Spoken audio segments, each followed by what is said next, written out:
wanted to ask you about blitzing. Hmm. After this last game in the press conference, Coach Flores said, "quote We can blitz more." Hmm. When asked about not getting more pressure, Yep. and then in the middle of September, when asked about lack of pressure, Coach also said, "I think we can blitz more." Hmm. So I know you guys are on alignment, obviously, but what? I wrote down the question.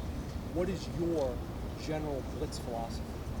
I mean, again, what you're trying to do on defense is defend that situation and whatever they put out there. And I think like Coach said, blitzing more is something that we need to do and or we can do, like he said, and that's something we'll go about trying to get done. Obviously, every choice Hmm. has pros and cons. Hmm. This might seem self-evident, but for the fans and the media, especially who aren't coaches per se, Hmm. can you kind of, in general, outline some of the pros Hmm. and some of the cons anytime you To bring pressure. extra? Yeah. Okay, so I think you gotta weigh what do you think is going to give the quarterback or the offense in general the most issues. So if you bring more than your standard four rushers, all right, obviously you're taking somebody out of the coverage. Is it going to be beneficial for you to do that? Will it keep somebody in for them? I mean, that's one way to look at it. Or now that you're bringing the extra people, are you isolating somebody to have to block a certain player? So now you're getting a chance to isolate one of your better rushers. If it is a passing situation, then you got to take into the whole consideration with the run game. Are you bringing it off the edge to help set a firmer edge?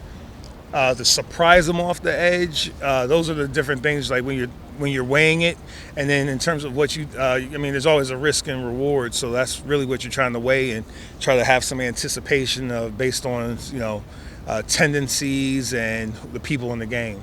In your career, Hmm. have you been a guy who enjoys, like, I would, like, there should seem to be an adrenaline thing there, right? Yeah. Like, I'm going to dial it up. Are you a dial it up guy in general? In general, I'm gonna try to do what's best to win the situation, guy. To be honest with you, but I mean, I like the pressure. I like it all. I mean, it's all fascinating to me just to figure out ways to try to stop these offenses that are so dynamic. But yeah, I mean, blitzing is definitely something that I'm accustomed to doing, and I mean, I enjoy doing all aspects of defense. To be honest with you. Is it fair for Hmm. us to say, well, you know what? This is the youngest team in the NFL. So Okay. you got a lot of youngsters, Hmm. and you got new guys every week. Hmm. Every week you're putting guys in positions they've never done before. Hmm. Is it fair to say, well, you know what? Maybe because of that, we're going to be a little more base. No, That's okay. I mean, not in my. I mean, I get paid to the coach, so if we're going to do what we think is best for the situation, so that's what I get paid to do. I got to get them, regardless if they're here for a day or 3 days or 5 years. I mean, we got to get them to do what we're asking them to do. So I mean, I don't think that's the answer. You know. Hey, a guy who has brought some pressure Yep. in the last two games is a guy who just got here. Yeah. Um, Taco to me seems to be playing with motivation, Hmm. and maybe that has something to do with how he was criticized in Dallas. Hmm. What have you seen from Taco?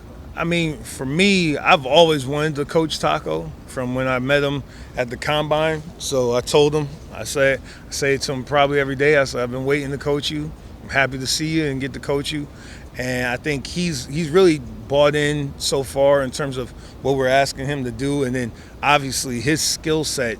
So the motivation thing, I think you would have to ask him. I think from what I knew of him and what I know of him now, he's a competitor.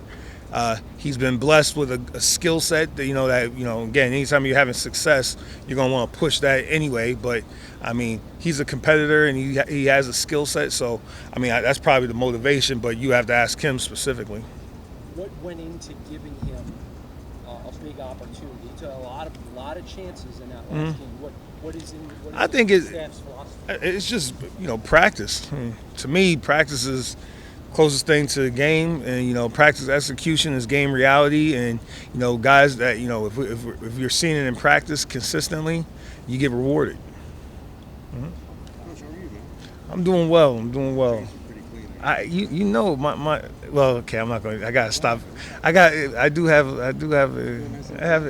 some. You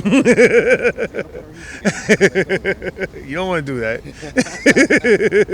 wanted to ask you, a lot of coaches, they don't want, you really try to keep what's in the building inside, Hmm. and any noise that's kind of outside around the team and expectations and performance, you don't want any noise to creep in, but it kind of does. How have you guys kind of taken it as a coaching staff and the 0-4 start, where people are saying, what this team is trying to do in the future instead of right now? How do you guys kind of handle those things as a coach? I handle it, and I would say our players, in terms of, in my opinion, are handling it because the vision that's been set forth by our head coach is a vision. It's not a Polaroid picture. It's not a glimpse at it. It's a vision of where we're going in terms of getting better every day, improving on our fundamentals, and that's what we're working toward. That's what we're working towards, and I think, anytime you have a vision and someone, and anytime your leader lays out the vision, and guys that buy in, and we see it and we listen. Again, what we're seeing might be different than what everybody else is seeing. I can't speak for everybody else, but the vision that our head coach has, Chris Greer. I mean, like the vision that we have. I mean, like, and the vision that we explain to the players. I mean, I think that's important. That's how I mean. So I don't hear it, Yeah. and I mean, it's not me, coach speak. I don't hear it. I don't hear it. I don't hear it. Period. Does it get a little cloudy when the results don't show up on the No, that's why it's our vision. It's not a Polaroid. It's a vision. It's a vision. I mean, it's deeper than that. It's deeper than that. It doesn't sway at all. It doesn't sway at all. And now, I mean, obviously, we want better results, and we can play. We could coach better. We could play better. I know I can. I'm speaking for myself, but the vision is there. So, the vision's there. How much progress have you made towards that vision? I mean, like Coach said yesterday, if we could play one good half, or Coach said the day before, but we could play one good half, we could play two good halves. So that's what we got to do. That's what we're going to work on. So baby steps, kind of putting in all. I don't know about baby steps. I mean, but Giant steps. we got to put together two good halves of football. I know most days Yep. I could write a better story. Mhm. Sometimes it's just okay. Yep. It's funny when you write a story, you go back a day later, you say, was that good? And sometimes your opinion changes. Mhm. Sometimes 2 months, 3 months later, you go back and it's better than you thought or worse than you thought. Mhm. Like perspective sometimes. Yep. It's kind of hard when you're in the moment. Mhm. So I'm interested when you say, I could coach better, Mhm. which is a thing that coaches sometimes say. But as it relates to like the first 4 weeks, Mhm. what do you mean? What do I mean? I mean, you're always in the process of self-evaluating and trying to improve. I mean, I ask the players to get better every day. I make it a point on myself to get better every day. So if I'm never thinking about how I can improve for the next week or the next day, like, then I think you get complacent, and if complacency sets in this league, you're not going to be here very long. So that's how I approach it. So, I mean, there's a bunch of stuff I don't feel like the need to get into exactly all the stuff that I know I need to improve upon, but I'm constantly evaluating myself and trying to figure out how I can be a better player, a better coach, better husband, better brother, better son. That's just how I'm built. So, I saw Christian Wilkins Mhm. several times in the last few games move a man, a guard or a center, mhm, 5 or 6 yards back. mhm, And I was thinking, all right, that's what he was brought here to do. yeah, I was trying to think about guards and centers in this league. Mhm. He's just a rookie, but from a physical standpoint, his Mhm. power, his strength, his leverage ability, Mhm. his footwork, his mobility. Do you think it's fair to say that he should have a physical advantage over a good majority, over the majority of men he's facing in the league?